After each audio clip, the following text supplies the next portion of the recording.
Hello বন্ধুরা, আশা করি তোমরা সবাই ভালো আছো, সুস্থ আছো। এখন একটা নতুন ভিডিও নিয়ে চলে এসেছি। ব্যাকগ্রাউন্ড দেখে তোমরা বুঝে গেছো ভিডিওটা আমি বাড়িতে করছি না, বাইরে করছি, কাজে এসেছি। কিন্তু কি করব, ভাই অনেক কষ্ট করে ভিডিও বানাচ্ছে। প্লিজ ভাই চ্যানেলকে সাবস্ক্রাইব করো, লাইক করো, কমেন্ট করো। তো ব্যাডাস রবি কুমার 7 ফেব্রুয়ারি আসছে। গতকাল তার একটা গান তন্দুরি ডেজ ড্রপ আউট করেছে। গানটা কেমন লেগেছে এখন এই ভিডিও তোমার সাথে শেয়ার করব। দেখো, গানটা গেয়েছে লর্ড হিমেশ রেশমিয়া এবং অরিজিৎ সিং শর্মা।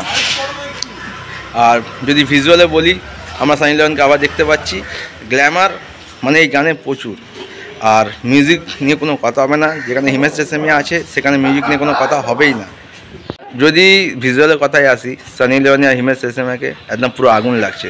যদি গ্ল্যামারের কথায় আসো, ব্যাডাস রবি কুমারের প্রত্যেকটা গানে সানি লিওনকে আমরা দেখতে পাচ্ছি। তো গ্ল্যামার তো মানে পুরো আগুনের মতো ঝরে ঝরে পড়ছে। আর সং যদি বলি, মিউজিক মারাত্মক হয়েছে, সংও মারাত্মক হয়েছে, আর ব্যাপক হয়েছে, ব্যাপক। তো দেখো, গানটা এমনিতে ইউটিউবে ট্রেন্ডিংয়ে আছে, 11 নম্বর ট্রেন্ডিং করছে। যে কটা গান এসছে সে কটা সব কটা গানই কিন্তু ট্রেন্ডিং চলছে। আর যদি ভিউয়ের কথায় আসো, 18-19 ঘন্টা হয়ে গেছে, কিন্তু ভিউ কিন্তু মারাত্মক এসছে গানটায়। তো কারা কারা গানটা দেখেছো, তোমাদের কেমন লেগেছে আমাকে কমেন্ট করে জানাতে পারো। আর যদি বলি, 7 ফেব্রুয়ারি ভাই ব্যাডাস রবি কুমারকে দেখতে যেতেই হবে। আর আজকে একটা ডায়লগের ভিডিও ড্রপ আউট করা হয়েছে, ডায়লগগুলো শুনবে মারাত্মক লাগছে, মারাত্মক।